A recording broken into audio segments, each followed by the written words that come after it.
Ciao da Genova, centro storico, il cuore Vico della Maddalena, bellissimo, sono Umberto Curti, sono in compagnia oggi di Luca Giangaspero, Beer Shop La Maddalena. Abbiamo pensato di costruire un menù della tradizione di Pasqua genovese in 5 portate, ma abbinandolo non già ai vini, cosa peraltro meravigliosa, ma a birre speciali che Luca vi andrà via via a raccontare. Abbiamo quindi costruito un menù con la torta pasqualina, le mitiche lattughe ripiene in brodo, a Simma, la cima genovese, e a chiudere la pasticceria secca e la sacripantina.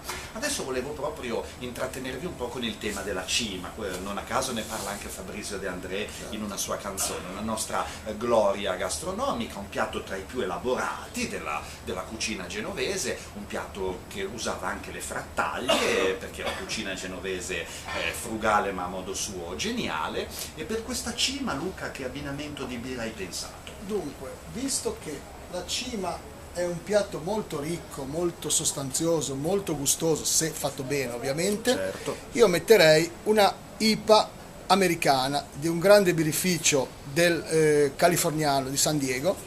È veramente un ottimo abbinamento in quanto è molto piacevole la luppolatura, in quanto il luppolo dà l'aroma e l'amaro alla birra, e poi, essendo luppoli americani, hanno dei profumi particolari, cioè in quanto è molto fruttata ma non è dolce, è un profumo secco e molto amaricante che si sposa benissimo col gusto della cima, che è molto saporito. Sì. E anche lì, più mangi bene, più bevi meglio, secondo me. Certo. E una birra del genere ti fa venire voglia di continuare, sicuramente col pasto o col pranzo, con la cena, o comunque anche senza abbinarla alla cima o alle altre cose.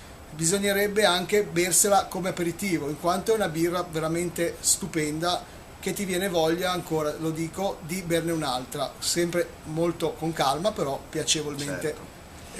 Elegante come bevuta questa birra. Nel caso del vino, per esempio, rimanendo in Liguria, io abbino in modo molto classico, per esempio un rossese della Certo, Riviera Ligure di certo. Ponente, ma questo viaggio che stiamo facendo vi dimostra il grandissimo livello a cui sono salite le birre, che ormai quindi hanno veramente una dignità pari al vino e consentono un gioco virtuoso e culturale di abbinamenti davvero importante. Da Zena, dal centro storico, La Maddalena, da Luca Giangaspero Buona Pasqua. e da Umberto Curti di Ligucibario, buona Pasqua a tutti i Pasqua. buon gustai. Auguri. Auguri.